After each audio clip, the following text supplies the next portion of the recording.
Hello, everyone, and welcome to Conversations with Anglicans. My name is Ayanna James, and today I'm talking with Mr. Vernon Allick, veteran broadcaster and parishioner at All Saints in Port of Spain. Hello, Mr. Allick, and thank you for taking the time to chat with me today. Hi, good evening. Or when you say veteran, you make it sound as though I'm all that old. I mean, I might be, but thank you for having me. You're welcome. So I don't know if I'm betraying my age, but I actually did grow up listening to you on the radio. And well, you're the father of one of my primary school friends. So this is indeed. I know your age. Yes. Right. So just walk us through your journey in broadcasting. How did it start? And some of the fun times that you had. As a matter of fact, only a few days ago, the Information Division, as part of a series they had done on World Radio Day, which is celebrated in February every year, had me do two short pieces on radio. And I was saying that I grew up listening to radio back in the days, and we're talking about the 50s, 60s. There was no television. There was one newspaper, the Trinidad Guardian. In fact, there were two, the Trinidad Chronicle back in the 50s and the Trinidad Guardian. I never found the Chronicle to be very interesting, except for the comic strip. The Trinidad Guardian and Radio Trinidad and the Voice of Rediffusion.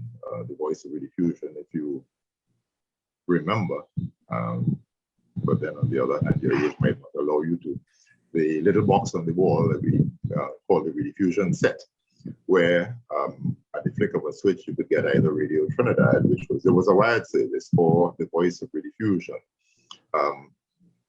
The mid-1930s, somewhere in the vicinity of 1935, I think it was, would have been when the Voice of Rediffusion came in. In those days, it was the Golden Network and the Silver Network. Radio Trinidad, when it came in 1947, was the Golden Network, and Rediffusion was called the Silver Network until a change was made, and they started calling Rediffusion the Voice of Rediffusion. So it was like a little sister to Radio Trinidad, and in a sense a training ground that most announcers would pass through the Voice of Rediffusion before moving up to Radio Trinidad, if indeed they did move up, as in many cases.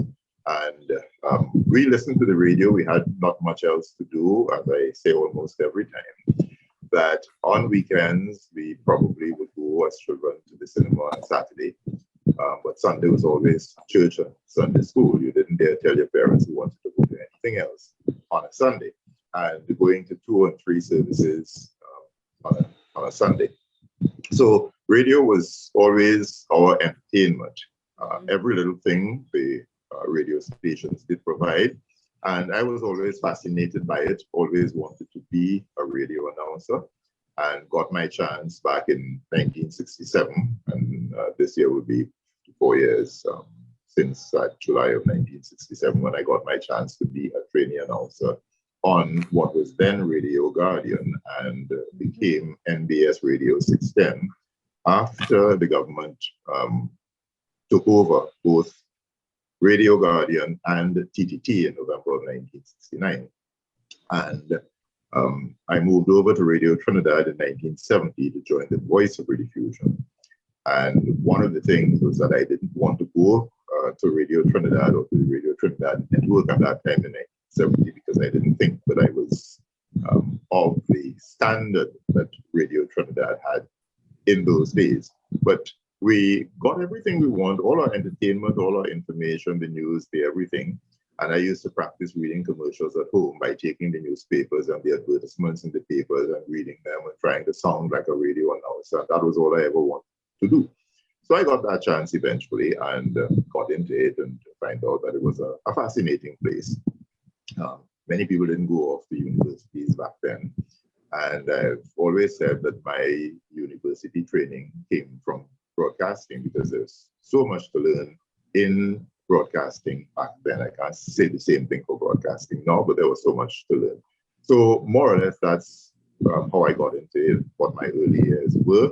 I had the opportunity of not only working at the 2 stations here in Trinidad, doing television as well on TDT. When I worked at Radio Angeles in Montserrat as program director, I was at Radio Turks and Caicos in the Turks and Caicos Islands for a couple of years as manager and program director.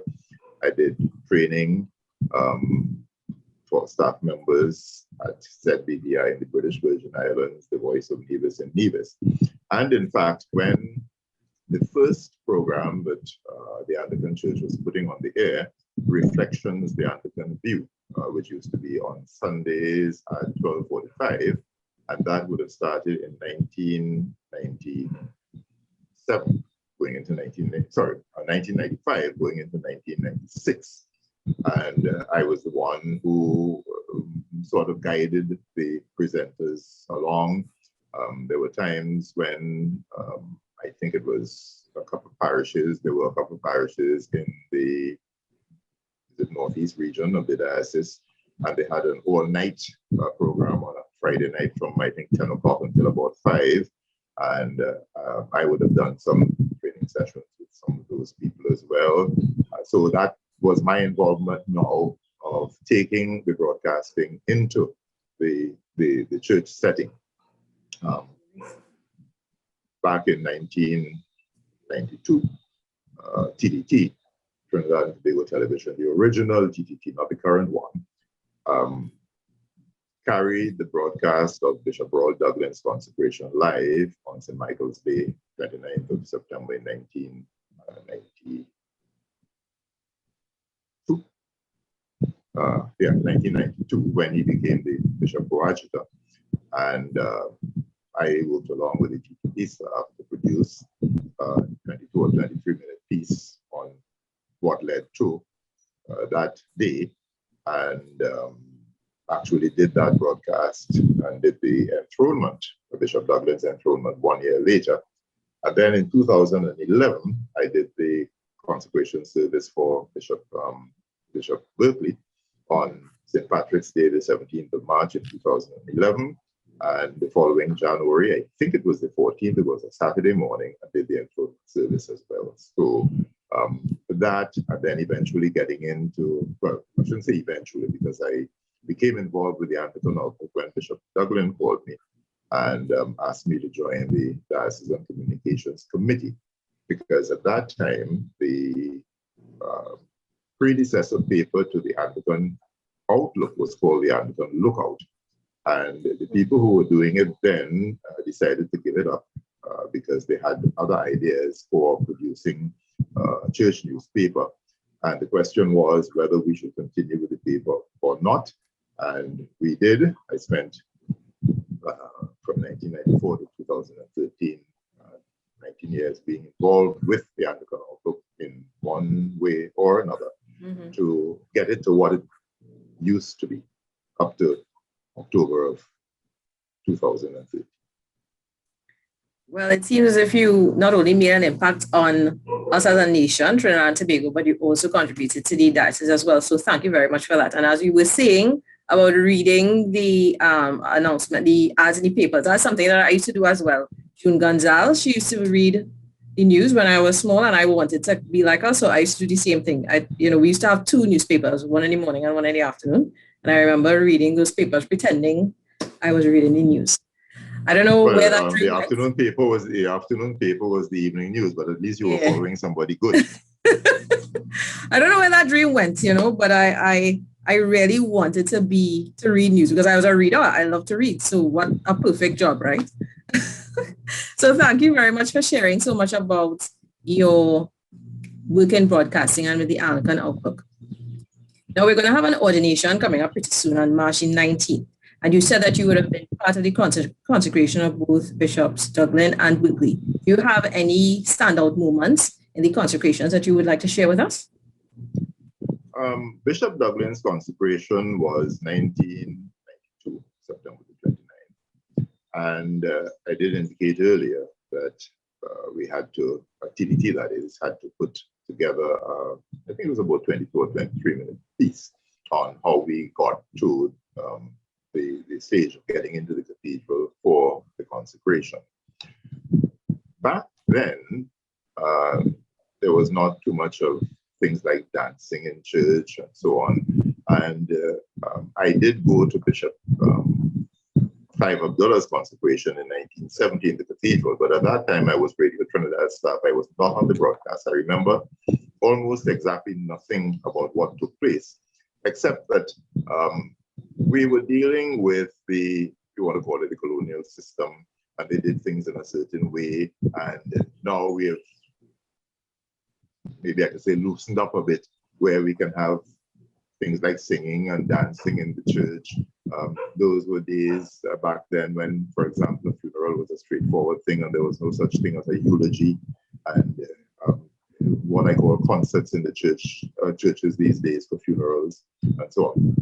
But while I cannot claim to remember as much about Bishop Duglin's consecration as I would of Bishop Berkeley's, because Bishop Berkeley is more recent.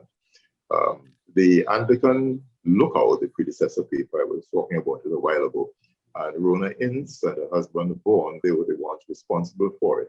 And I felt particularly pleased when the Lookout was published after that consecration, and both Father John Rohim, he was here at the time before he left to go to Guyana, then eventually Antigua, back to Trinidad. And Rona Ince described as one of the high points of the broadcast, as she would put it, the elegant ecclesiastical language of the commentators. Should I take a bow? I think so. In the case of Bishop Berkeley's consecration, because I was actually there involved with the Anglican Outlook, I knew much more about the workings of the church.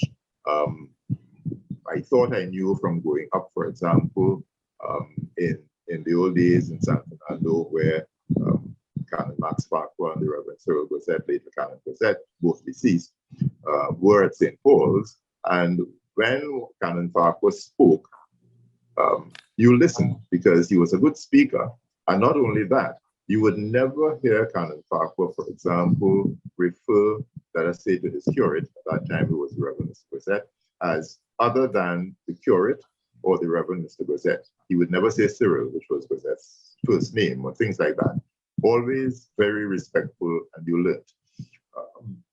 If the bishop, let us say, would be visiting, he would say, His Lordship the Bishop will be, or the Very Reverend the Dean. So we got to know how to refer to these people, the Very Reverend the Dean, or the Venerable the Archdeacon, and so on. So having been involved with the Outlook now, and knowing, I guess, and learning a lot more than I did before, I was able to do that broadcast. As a matter of fact, I had indicated that I didn't want, I prefer to do the broadcast myself, put it this way, for the simple reason that if somebody else had to do it, and in most cases you don't have Anglicans, the people in broadcasting at the time, people like Edison Carr was Roman Catholic, Winston Maynard, who was Methodist, you would have to explain to them and go through all of it. And I decided, no, I can handle my own stories, as we say, because I've done it before and I know. So that I knew all the bishops, for example, and the consecration really is a bishop's event. Bishops of the province and wherever the visiting bishops would come from. We did have one from Barking in England, who the Outlook style is the Barking bishop. But so because I knew all that, I was able to. What stood out for me particularly was how light and lively that consecration was. Now, remember that Bishop Berkeley was the first Tobagonian to be consecrated a bishop anywhere in the Anglican Communion. So there was a speech band from Tobago at the start of the service to welcome the congregation to the service.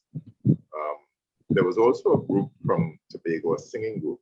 The name escapes me now, but one of Bishop Berkeley's sisters, Karen, she was in that group. And during the communion, I think it was, they sang and really lifted the spirits in the cathedral. The cathedral sounded lively at that consecration. Sorry, and I remember that very well, and that stood out. Of course, everybody was behind Bishop Berkeley in the sense of, here it is, we are having a consecration. Tobago was behind him. You had this delegation from Tobago coming down on the boat in the morning with the speech band and so on. And you really felt it was a different kind of service. Nice. You felt the spirit, and it was beautiful. Oh, that's nice to hear. You spoke about the way that one of the members of clergy would address the dean or the bishop. And that's something that I really want to get into, because I distinctly remember when Dean Tenya came online and she would say, I am the very Reverend Shelley-Ann Tenya. I found out it was a mouthful, and I was like, so she's the very Reverend, the bishop is the right Reverend. What's the difference? So what I would want you to do first is to walk through the various ways that we address members of clergy, both in written and oral form. Okay, and I am no Reverend, so I am taking it strictly from a communications point of view.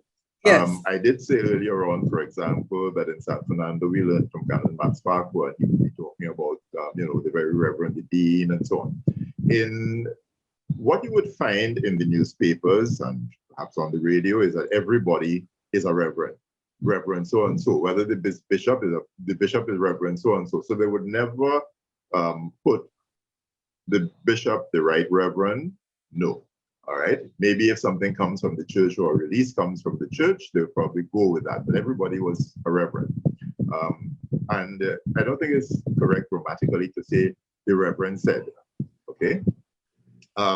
When I got to the Outlook in 1994, when we started the Outlook, Bishop Duglin was concerned about the way people have been addressed, and he needed to have something out, particularly for the newspapers, for the media. And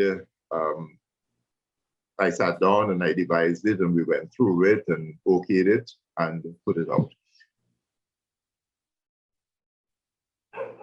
Way back in 1967, when I started in radio, I remember Ed Fung, who was a television newsman, radio announcer, etc., telling me that in this business of broadcasting, you need to know everything. You must be like a walking encyclopedia. And I understood that in terms, for example, of the church, in terms of, let us say, the ranks in the police service, the ranks in the regiment. I hear things, for example, in the case, for example, of the police service, where people would see ASP and say acting, ACP and say acting commissioner of police. ACP is an assistant commissioner of police. So you come up the ranks: constable, corporal, sergeant, inspector, assistant superintendent, superintendent, senior superintendent, assistant commissioner, deputy commissioner, commissioner. All right, so we have a ranking in the church. Right. So how do we address them? Many years ago, I don't think that priests were really referred to as the Reverend Father. As a matter of fact, I remember somewhere in the early 60s when at Sunday school one Sunday morning at St. Paul's in San Fernando, somebody addressed the Reverend Mr. Grisette, the curate, as Father Grisette, and everybody kind of pulled back Father Grisette because we thought that was a Roman Catholic thing. So you have a deacon, but the deacon is not a priest. You call the priest father. You don't call the deacon father. You call him the Reverend. The Reverend so-and-so deacon, or the deacon, the Reverend John Jones, or whatever. The priest would be the Reverend Father. If, for example, he is a doctor, meaning a doctor, maybe a PhD, or even, for example, in the Roman Catholic Church, you have one or two people who are medical doctors, would be the Reverend Doctor so-and-so. I think it was in Lambeth Conference, which is the international conference of bishops that takes place at Lambeth in England every 10 years, in a year ending with 8, although things seem to have gone awry over the last decade or two. And it was at that Lambeth conference, as I understand it, that it was decided that the ecclesiastical title must come before any other title. So in other words, if you have a priest, as we had Canon Winston Joseph, for example, and Canon Winston Lamont, they were senators at some stage in the parliament in Trinidad. But the newspapers would write Senator Canon Winston Lamont. The church's from our dress guide is the Reverend Canon Senator Winston Lamont. Oh, okay. Or if he's not a canon, just the Reverend Senator Winston Lamont. Okay, but the newspapers always get it the other way around, and a lot of people get it the other way around. There are books. There was one called Debrett's Correct Form that would guide you as to how people in various places in the church, in the military, wherever, should be addressed. So we take it from the bottom. The deacon, the reverend, whoever. Once he's ordained, the reverend. So the Reverend Eric Gill, the priest, the Reverend Father so-and-so. If he's a canon, the Reverend Canon so-and-so. But not Canon Father, for example. Right? If you have a military man, as we had Colonel Christopher from All Saints, he used to be the head of the commanding officer of the regiment at one time. He would have been the Reverend Colonel Henry Christopher, not Colonel the Reverend Father, as I saw written by a priest already, Colonel the Reverend Father. Wow. You start with the ecclesiastical title, the Reverend Colonel Henry Christopher. If, as in the case of, we had a bishop in the Windward Islands, I think it was, I'm trying to remember his name now, somebody Goodrich, I don't quite remember. Anyway, no, sorry, not Goodrich, Woodruff, Cuthbert Woodruff. And he was knighted, so he was Sir Cuthbert Woodruff. So therefore, it would have been in his case, and he was a bishop. So the Right Reverend Sir Cuthbert Woodruff. So the Right Reverend is for the bishop, but the Archbishop is the Most Reverend. Oh, okay. Okay. The Dean is the Very Reverend. The Archdeacon is the Venerable. So it wouldn't be the Venerable Father so-and-so or the Right Reverend Father so-and-so. The Very Reverend, the Venerable, the Right Reverend, the Most Reverend. Basically, I think that's it. I'm glad to learn all this information because, you know, you take some of these things for granted. One of the things that I know we would have spoken about is when we're doing intercessory prayers and we're referring to what we call the retired bishops, or sometimes I see them referred to as assistant bishops. I don't know if you could clear up that first. Okay, and I'm doing this not as a member of the clergy or with any license from the bishop to do it, but basically, as far as I am aware, to this day, the current bishop has not appointed any assistant bishops. Now, an assistant bishop is generally somebody who is assisting a bishop. So he's retired, but he's performing a function where the bishop, the diocesan bishop, that is, or the bishop diocesan, doesn't matter one way or the other, will actually ask somebody to function as an assistant bishop, and he's appointed that way. During Bishop Douglin's time, nobody was appointed assistant bishop, or no retired bishop was appointed assistant bishop, which would be after retirement. It was during Bishop Calvin Bess's time that Clive Abdullah and Royal Dublin were appointed as assistant bishops.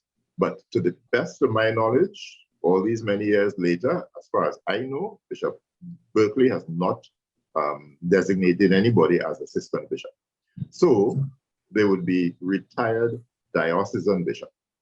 Now I can go back to, I think it was early 1995, shortly after we got the Outlook going.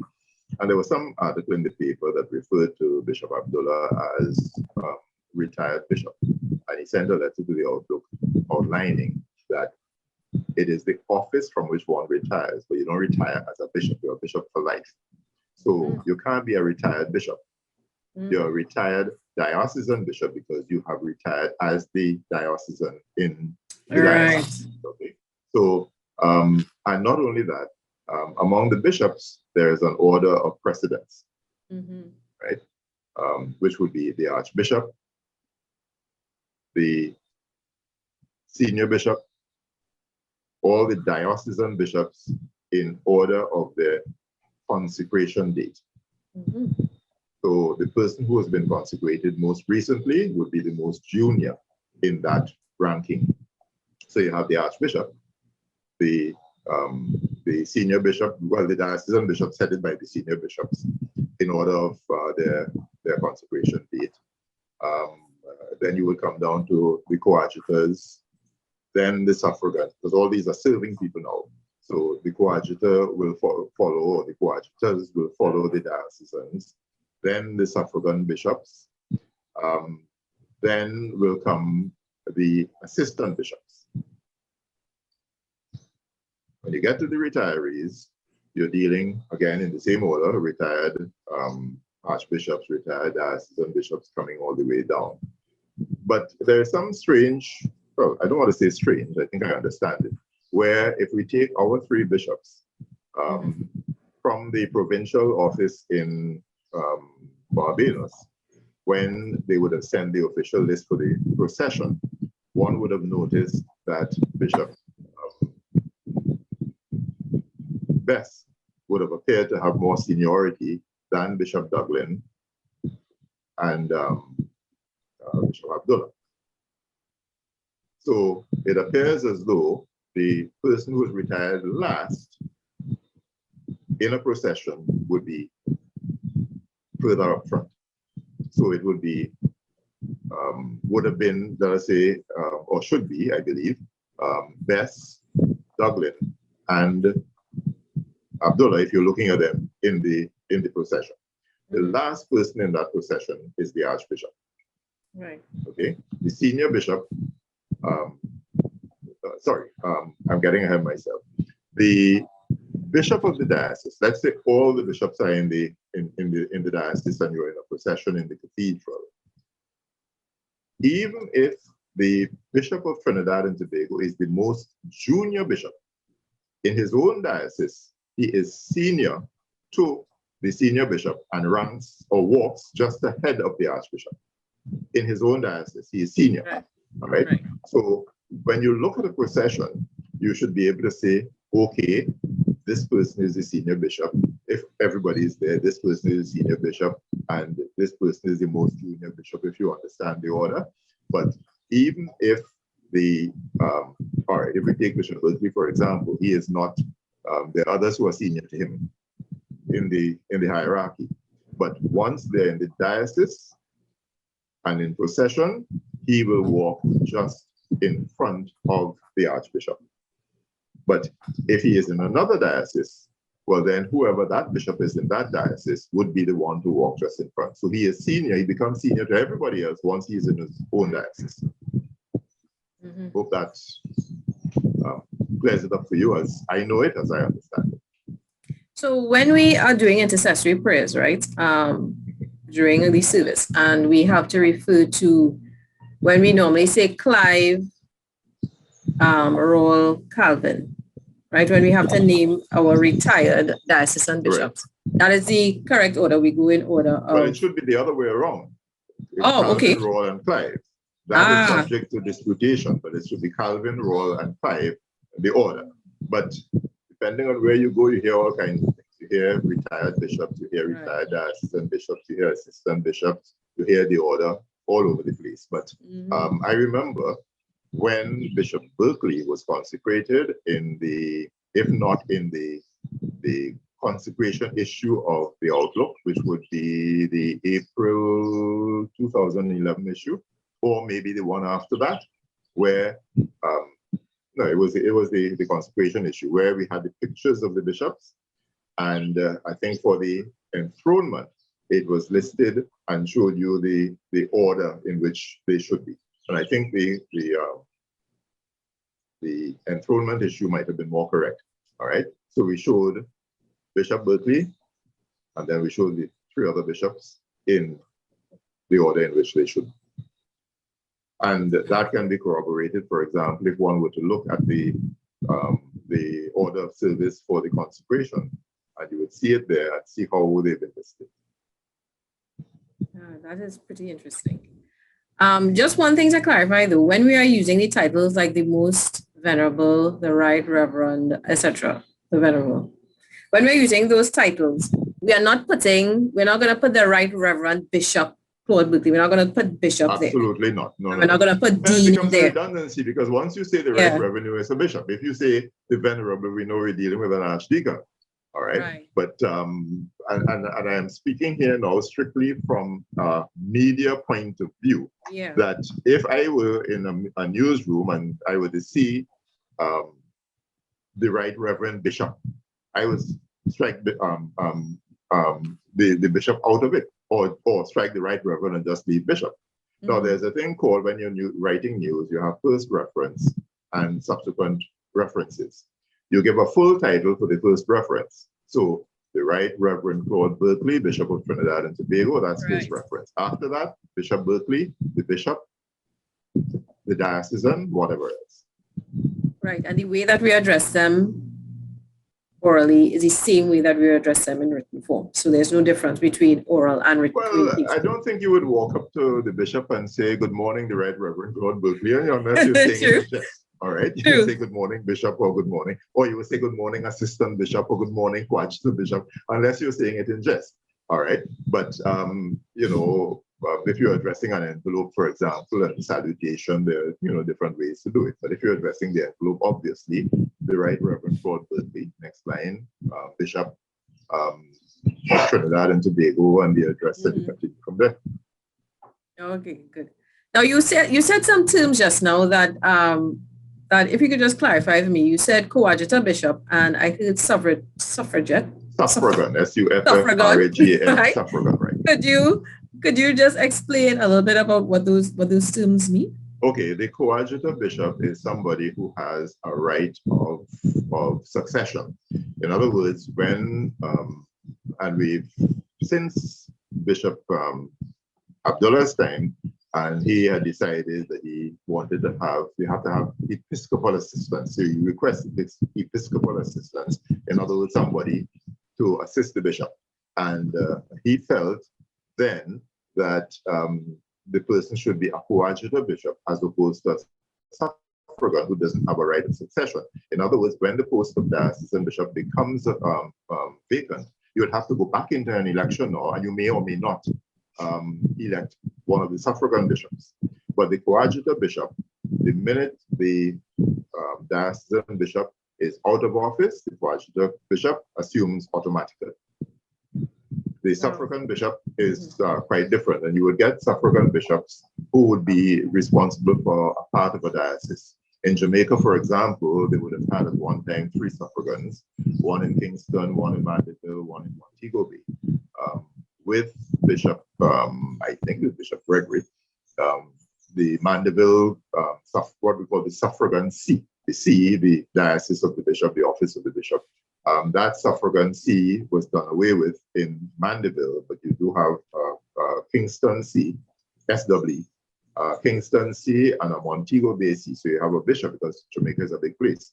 And you have a bishop in Kingston, you have one in Montego Bay. I'm trying to remember if there was another diocese in the province here with a suffragan bishop. We did have a suffragan bishop in Trinidad at one time too. His name now escapes me.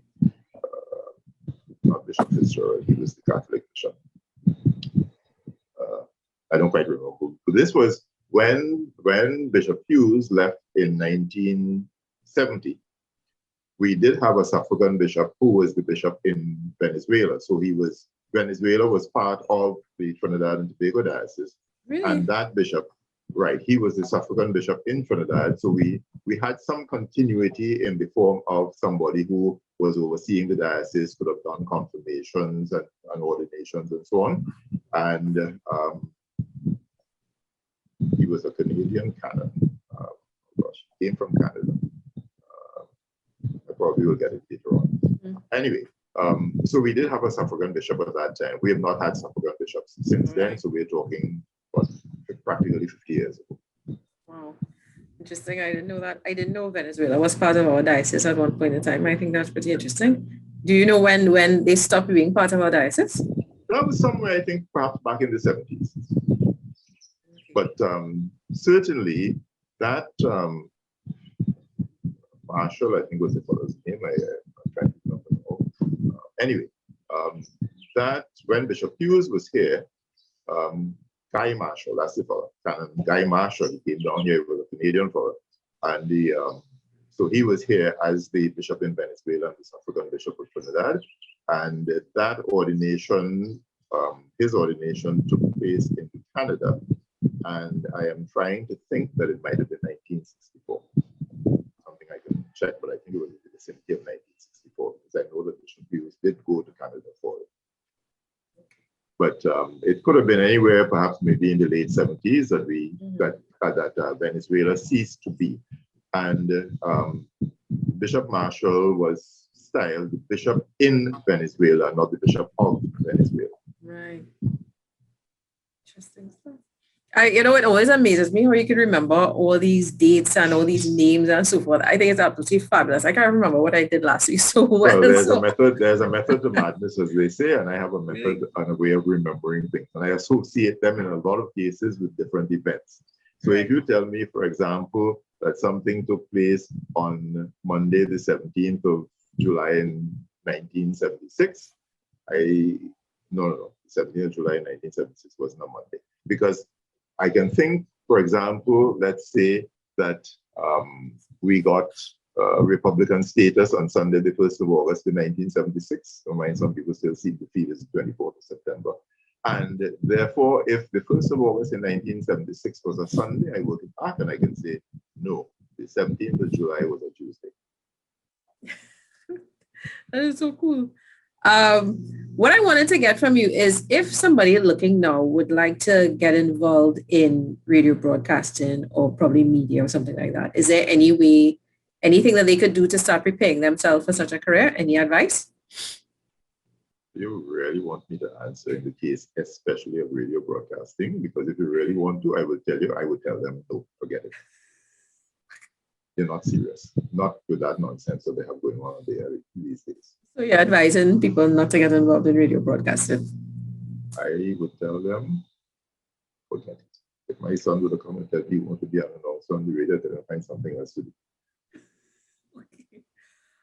So thank you very much for sharing all that information. I think it was really interesting, and I really hope those watching really understand now how we should address our clergy. So before we wrap up, my usual last two questions: favorite hymn and favorite Bible verse. Wow. Well, there are so many hymns. There are a couple of hymns, and I think it's difficult to ask somebody for a favorite hymn. There's a hymn, and I like the tune particularly, and the what's it called now? The tune, if it's not the correct word, it's Slain, S-L-A-I-N, God of all compassion. There's another hymn that is sung quite often that uses the same tune, but I love The Church is One Foundation. As a matter of fact, for our wedding in 1974, I asked the priest at the time at All Saints, Father Carl Major, or Canon Carl Major, I'm not sure if he is around still, he's from Labrador in Canada, if he could include two verses of The Church is One Foundation for the wedding. I love it. I love Stand Up for Jesus, but I also like Lord of All Compassion, which I don't think was in our old hymns, ancient and modern. And the organist would know. I think the hymn tune for that is Slain, S-L-A-I-N. Those are the ones.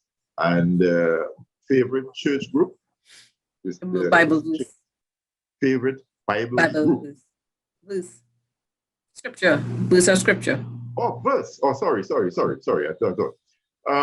Well, there are quite a few of them, but you know what I remember most? Joshua chapter 7.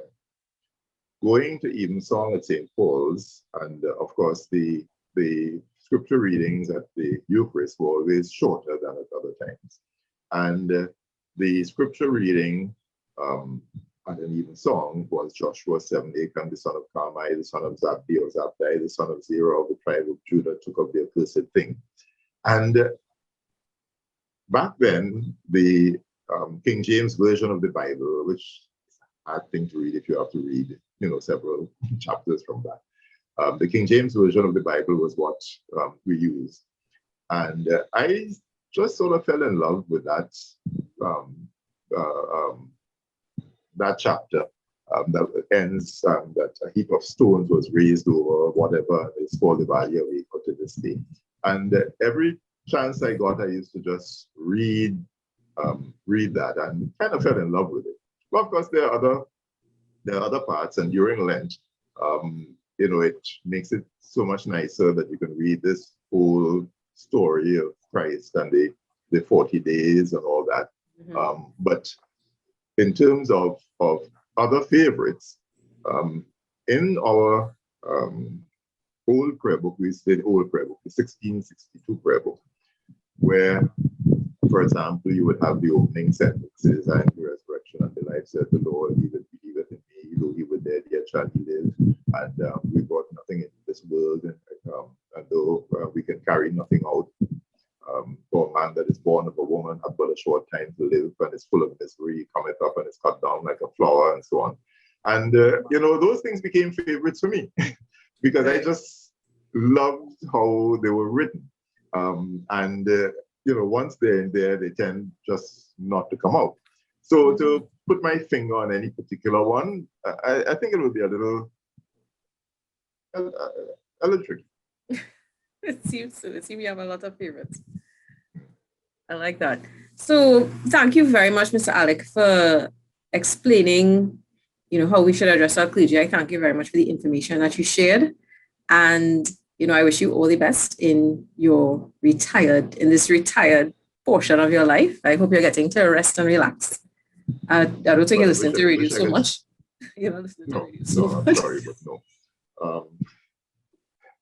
I am sure that many people would agree with me, and especially those who've been around for some time, that radio today is not the kind of radio that we grew up listening to. It is more annoying, as far as I'm concerned, in a lot of cases to listen to than it used to be, because to me, I think I learned a lot more from the radio then. We did a lot more, and as radio announcers, as presenters, we went out and we did research and presented programs that people could listen to and learn things, things from. That does not happen today. Yeah, because I remember when I was smaller, this would have been in the 80s, where they used to read stories online and you had to listen to it. So I had to conjure up the images in my mind for what I was hearing. And during school, primary school, there used to be the programs that they used to air during school time. The school broadcasting unit. Yes. I distinctly remember that. Right. So that was part of my education, So I hear what you're saying, where, you can be entertained and you can learn, from the radio, and that's not taking place now. Well, very quickly, for example, I remember Auntie Wendy Price was the lady's name, and she was the sister of some famous tennis players, Alan and Lindy Price. And we're talking back in the 50s into the 60s. I'll tell you a story on Radio Trinidad at 6:30 every Thursday evening. And that was like required listening for us. And I used to want to have the lights off in the house when I'm listening to it. So, and close my eyes and just visualize. Yes. But you couldn't put on the lights when I'm listening to I'll Tell You a Story, or maybe to the Roy Rogers Show, or Dick Tracy or something of the sort, because I just close my eyes. The place must be dark and I can just visualize everything. Well, of course, a lot of people don't read these days, and so you know what's going on, and they don't listen to some of these. Barbara Soon was somebody as well. That's a name that I think I associate with. Yeah, she was on Radio Trinidad. She died, I think, about a year or so ago. Yeah, I remember that name. Well, thank you so much. Actress. Yeah, she was. She was an actress. Yeah, she acted in a couple of plays in London when she lived in England for a number of years. Yeah, I remember that.